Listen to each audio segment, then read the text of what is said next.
दिल्ली नहीं जाऊंगा, मैं कल छिंदवाड़ा जाऊंगा।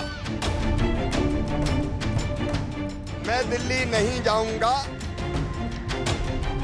लाडली बहनाओं के बीच पहुंचे हैं मुख्यमंत्री शिवराज सिंह चौहान। तमाम जो लाडली बहनाएं हैं, लाडली भांजियां हैं, उनके बीच में पहुंचे हैं। राजधानी भोपाल के नेहरू नगर का नया बसेरा ये इलाका है, जहां पर लाडली बहनों के बीच, लाडली बहनाओं के बीच, लाडली भांजियों के बीच, लाडली लक्ष्मी के बीच शिवराज सिंह चौहान तस्वीरों में आपको नजर आ रहे होंगे। ये तस्वीरें इसलिए भी अहम है क्योंकि मुख्यमंत्री के नाम की जो दावेदारी है वो लगातार हम देख रहे हैं कि अलग अलग चेहरों की ओर से की जा रही है और इसमें शिवराज सिंह चौहान सबसे आगे चल रहे हैं। लगातार पिछले 18 साल से मुख्यमंत्री पद पर हैं, 4 बार का टर्म रह चुका है, 5वीं बार एक बार फिर से दावेदारी है। लाडली बहना योजना जो मध्य प्रदेश में सरकार बनाने के लिए एक अहम भूमिका जिसकी मानी जा रही है, उसको लेकर के सकारात्मक माहौल मध्य प्रदेश में बना और इसी माहौल का एक नतीजा है कि एक बार फिर से जीत दर्ज हुई है।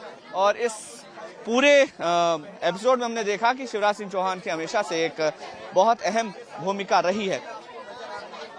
फिलहाल शिवराज सिंह चौहान का एक बयान कि नाम है मुख्यमंत्री की रेस में पहले कभी रहा ना आज हूं, ये बताता है कि कहीं ना कहीं मुख्यमंत्री शिवराज सिंह चौहान भी अपनी भूमिका को लेकर बहुत श्योर नहीं है, लेकिन सबसे नंबर 1 पर जिसका इस रेस में नाम है वो है शिवराज सिंह चौहान, लाडली बहनाओं के भैया, लाडली भांजियों के मामा। और ये तस्वीर बताती है कि शिवराज सिंह चौहान की जो लोकप्रियता है उसमें किसी तरह की कोई कमी नहीं है। लाडली बहनों में, लाडली भांजियों में शिवराज सिंह चौहान ही सबसे आगे हैं, सबसे अग्रणी हैं। और यहाँ जो लाडली बहनाएं हैं उनसे बात करने की कोशिश करते हैं। अम्मा, क्या चाहते हो, कौन बने मुख्यमंत्री?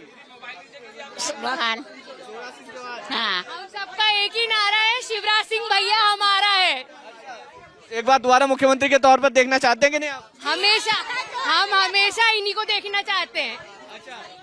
हम हमेशा मामा जी को ही देखना चाहते हैं। हम हमेशा मामा जी तक मामा की बहनें हैं तब तक मामा ही आते रहेंगे, हमेशा तब तक मामा ही आते रहेंगे। और तमाम जो बहनें हैं हम तो जब तक हैं जब तक मामा ही आते रहे, मामा ही जीतते रहे।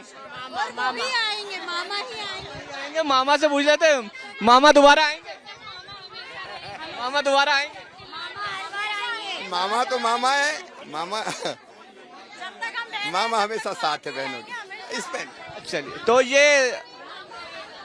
ये तमाम जो लाडली बहनें हैं उनकी ये मांग है कि एक बार फिर से मामा ही दोबारा लौट करके आए।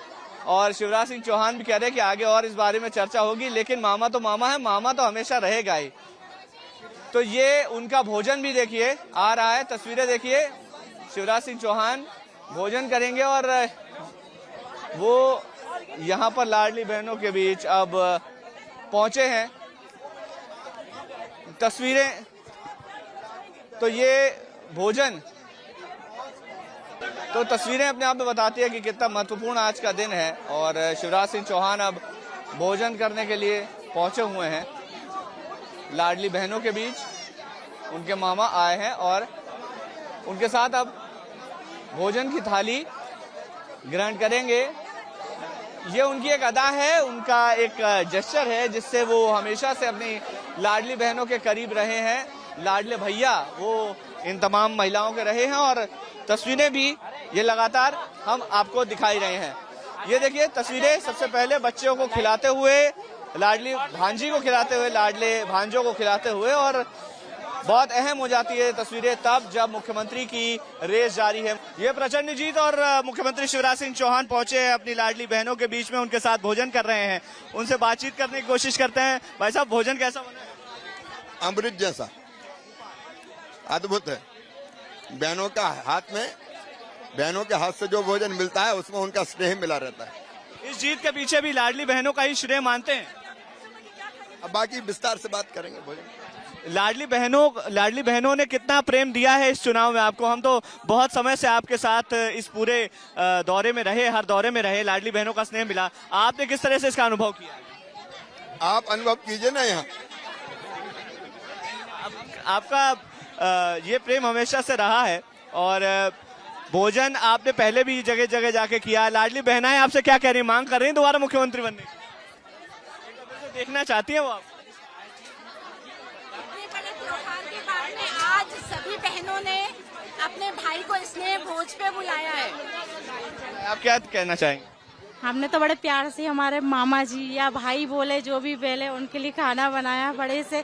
आज हमारी मेहनत सफल हो गई अगर उन्होंने हमारे हाथ से खाना खा लिया, हमारे हाथ का बना हुआ। तो देखना चाहते हैं पहले सीएम होंगे और हम इतने भाग्यशाली होंगे कि सीएम हमारे घर आके हमारे हाथों का भोजन कर रहे। ऐसा सीएम कभी नहीं देखा होगा हमने। आगे क्या हमेशा हम क्या हमारे आने वाली पीढ़ी भी हमेशा इन्हीं को देखना चाहेगी। ये बहनों के बीच में मुख्यमंत्री शिवराज सिंह चौहान राजनीतिक चर्चा हालांकि नहीं करना चाहता, लेकिन दो तमाम बहनें हैं वो यही मांग कर रही है कि हमेशा वो मुख्यमंत्री के तौर पर शिवराज सिंह चौहान को ही देखना चाहती है, क्योंकि पहली बार हुआ है कि कोई मुख्यमंत्री उनके यहाँ भोजन करने आया हो।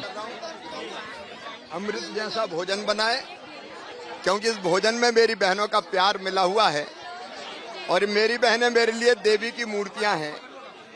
उनके बीच बैठता हूं तो हमेशा आनंद की वर्षा ही होती है। यानी ऐसे कैसे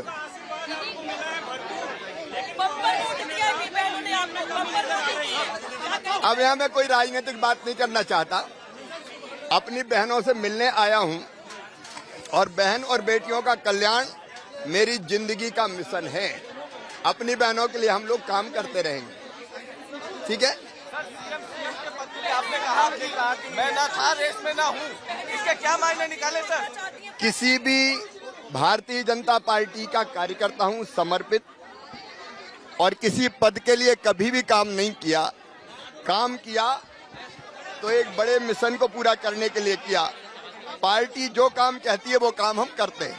मैं दिल्ली नहीं जाऊंगा, मैं कल छिंदवाड़ा जाऊंगा, क्योंकि मुझे लोकसभा चुनाव की तैयारी अभी से कर ली। कल मैं जा रहा हूं छिंदवाड़ा, जहां सारी सीटें हारे, वहां कार्यकर्ताओं से मिलूंगा। बहनों का शुद्ध और सात्विक प्रेम अद्भुत है। आज उनने भोजन पे बुलाया, मैं भोजन पे आया। और महिला सशक्तिकरण, बहन और बेटियों का सशक्तिकरण हमारे जीवन का मिशन है। मैं पहले भी कभी नहीं रहा, आज भी नहीं हूं, बाद में भी नहीं रहूंगा। भारतीय जनता पार्टी के कार्यकर्ता एक बड़े मिशन को पूरा करने के लिए काम करते हैं, किसी पद के लिए नहीं। और उस मिशन के माध्यम से जो काम मिलता है उसको हम मेहनत ईमानदारी से करते हैं। अब इससे ज्यादा न्याय हो नहीं पाएगा। मैं दिल्ली नहीं जाऊंगा। कल मैं जा रहा हूं छिंदवाड़ा, जहां 7 विधानसभा की सीटें हम नहीं जीत पाए।